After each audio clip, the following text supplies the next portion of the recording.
वह ये जानकर हैरान नहीं था कि जेल के पहले दिन ही महिला उसी सेल में थी जहां वह आदमी था, क्योंकि इस वर्टिकल जेल में पहली मंजिल पर 2 लोग होते थे और उनके साथी बिना किसी नियम के चुने जाते थे। मुख्य किरदार पेरॉन और फैटी को 24वीं मंजिल मिली। फैटी को पता चला कि जो पिज्जा उसने ऑर्डर किया था उसे 21वीं मंजिल वाले खा गए, इसलिए उसने हाथ का पिज्जा छोड़ दिया और एक चिकन लेग उठा लिया जिसे किसी ने नहीं छुआ था। 23वीं मंजिल वालों ने उसे तुरंत रोक दिया, क्योंकि यहाँ खाना सबके आने से पहले ऑर्डर किया जाता है। नियम ये है कि आप सिर्फ अपना खाना खा सकते हैं या दूसरों के साथ मर्जी से बदल सकते हैं, वरना यहाँ के कानून रक्षक सजा देंगे। लेकिन पहले दिन आए उस मोटे आदमी ने आप देखा न ताव और बस खाता रहा। पेरॉन ने उसे रोका, जिससे उसने खाना छोड़ दिया और अपना खाना दूसरे को फेंक दिया। जैसे ही खाने का समय हुआ, प्लेटफॉर्म धीरे धीरे नीचे जाने लगा। कुछ देर बाद जेल में अचानक बिजली कट गई। नीचे के लोग 44वीं मंजिल चिल्लाए और यह खबर ऊपर तक गई। पता चला कि 44वीं मंजिल वालों ने नियम तोड़ा था, जिससे जेल की बातचीत का सिलसिला टूट गया। 23वीं मंजिल वालों ने नए पेरॉन को नियम समझाए। मोटे आदमी ने कहा कि 21वीं मंजिल वालों ने नियम नहीं माना और उसका पिज्जा खा लिया। अगले दिन ऊपर अचानक लड़ाई की आवाजें आई और उन दोनों को नहीं पता था कि क्या हो रहा है। 23वीं मंजिल वालों ने बताया कि 21वीं मंजिल वालों को सजा मिल रही है। फैटी एक पल के लिए खुश हुआ, पर उसे उम्मीद नहीं थी कि 23वीं मंजिल वाले कहेंगे कि 21वीं मंजिल वालों ने बगावत कर दी है। अगर वे उन्हें नहीं रोक पाए तो फैटी को ही उनसे निपटना होगा। हालांकि फैटी ने कहा कि वह लड़ने पर कुछ नहीं कर सकी। मौत और चोटों को देखकर फैटी को समझ नहीं आया कि वह अपनी मर्जी का खाना क्यों नहीं खा सकता। कली हेयर ने बताया कि खाना बांटने के नियम जेल के नीचे रहने वाले एक पुराने कैदी ने बनाए थे। तीसरे दिन से फैटी ने भी नियम माने और हर दिन सिर्फ अपना ऑर्डर किया हुआ पिज्जा ही खाया। नियमों को सख्ती से लागू करने के लिए कली हेयर ने कल मरे हुए लोगों का सारा खाना फेंक दिया, ताकि कोई मरे हुए का खाना न खा सके। पर 20 दिनों तक लगातार पिज्जा खाने के बाद फैटी के मन में लालच आ गया। जब वह खाना फेंकने का नाटक कर रहा था, उसने एक टुकड़ा चुपके से मुंह में डाल लिया, जिसे ऊपर वाले नए कैदी ने देख लिया। इससे पहले कि वह सच बताता, उस रात मंजिल बदलने का दिन आ गया। अगले दिन उन्हें नीचे 180वीं मंजिल मिली।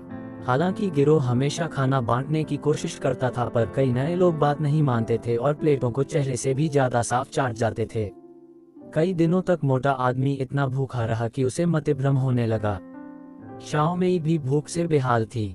तभी ऊपर से खबर आई कि जो लोग मंजिल बदलने से पहले 24वीं मंजिल पर थे, उन्होंने मुर्दों का खाना चुराया है और गिरोह हिसाब बराबर करने नीचे आएगा। ऊपर वाले ने शाओमेई से पूछा कि तुम पिछली बार किस मंजिल पर थे। शाओमेई ने झूठ बोला कि वे 46वीं मंजिल पर थे और फैटी की जान बचा ली। पर फैटी जानता था कि गिरोह उसे ढूंढ लेगा और वह शाओमेई को मुसीबत में नहीं डालना चाहता था, इसलिए उस रात उसने खुद को आग लगा ली।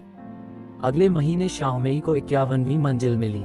इस बार उसका साथी एक हाथ वाली महिला थी। ऊपर वाले लोग फिर आए और कहा कि अभी तक कोई गलत खाना खाने वाला नहीं मिला है, इसलिए नियमों का पालन करो। शाओमेई ने नए साथी से पूछा कि उसने जेल आने पर क्या खाना चुना था। तभी नीचे से खबर आई कि 54वीं मंजिल पर कोई गलत खाना खा रहा है और उसने अपने साथी को भी मार दिया है। यह आदमी पिछले महीने दूसरी मंजिल पर था और उसके दिमाग में सिर्फ खाना भरा था। गिरोह के नियम के मुताबिक ऊपर की 2 मंजिलों को मिलकर उसे निपटना होगा, पर ऊपर 3 मंजिलें खाली नहीं होनी चाहिए, वरना खबर नहीं फैलेगी। शाओमेई 54वीं मंजिल पर है, इसलिए उसकी बारी नहीं थी। पर एक हाथ वाली महिला रोई और बिस्तर की लोहे की छड़ तोड़ दी। उसने एक छड़ शाओमेई को दी और कहा कि वे मिलकर उस चोर को सबक सिखाएंगे। शाओमेई भी फैटी का बदला लेना चाहती थी, इसलिए वह चुपचाप पीछे चल दी। जब प्लेटफॉर्म नीचे गया तो हालांकि नीचे वाले नहीं माने कि नियम टूटे हैं, पर भीड़ के पास ज्यादा ताकत थी। इस तरह 5 लोग लोहे की छड़ें लेकर उस चोर की ओर बढ़े जो बहुत ताकतवर था और उसके हाथ में चाकू था। 2 मिनट की खूंखार लड़ाई के बाद भी कोई किसी को नहीं हरा पाया। अंत में शाओमेई ने उसे डंडे से गिरा दिया, पर वह बहुत दयालु थी। दूसरे ने माफी मांगी और शाओमेई के नर्म पड़ते ही वह प्लेटफॉर्म पर कूदकर भाग गया। उस रात शाओमेई और वह महिला डरे हुए थे, क्योंकि अगले दिन गिरोह का बॉस नीचे आया। अंधे आदमी ने कहा कि कानून तोड़ने वालों को सजा मिलेगी। सिस्टर हुआ जैसी दयालु महिला ने आकर उस बेवकूफ को बचाया, पर उसने अपना भागने का प्लान बता दिया। पता चला कि सिस्टर हुआ और सिस्टर ब्रोकन वॉल ने पिछली रात इस नर्क से भागने की योजना बनाई थी, पर दूसरे शख्स ने सोने का नाटक करते हुए सब सुन लिया था। हालांकि उसकी उल्टी सीधी बातों से सबको लगा कि वह बकवास कर रहा है, पर अंत में सिस्टर हुआ को बेरहमी से मार दिया गया। उसे प्लेटफॉर्म से बांध दिया गया ताकि भूखे लोग होगा, क्योंकि ताकतवर लोग किसी को अपने नियंत्रण से बाहर नहीं जाने देते। इसके लिए सिस्टर हुआ ने अपना गिरोह बनाना शुरू किया और लाओ बाई उसका पहला सदस्य बना। इस नए गिरोह का नारा आज़ादी था। अंधे के जुल्म से परेशान बहुत से लोग इसमें शामिल होने लगे। सिस्टर हुआ ने 93वीं मंजिल पर रुकने का फैसला किया क्योंकि उसे वहां एक पोस्ट मिला जो उसके प्लान के लिए जरूरी था। उस रात वे खुश थे, पर अगले दिन अंधे ने एक नई चाल चली। उसने प्लेटफॉर्म का सारा खाना पहले ही खाली कर दिया ताकि नीचे वाले बागी भूख से मर जाएं। खाना न देख कई लोगों की हिम्मत टूटने लगी। अंधे के मजाक के बीच कुछ ने सिस्टर हुआ को सौंपने की बात कही ताकि उनकी जान बच सके। तभी लाओ बाई ने शांति से अपनी राय दी। लाओ बाई का सटीक जवाब सुनकर सब हंस पड़े।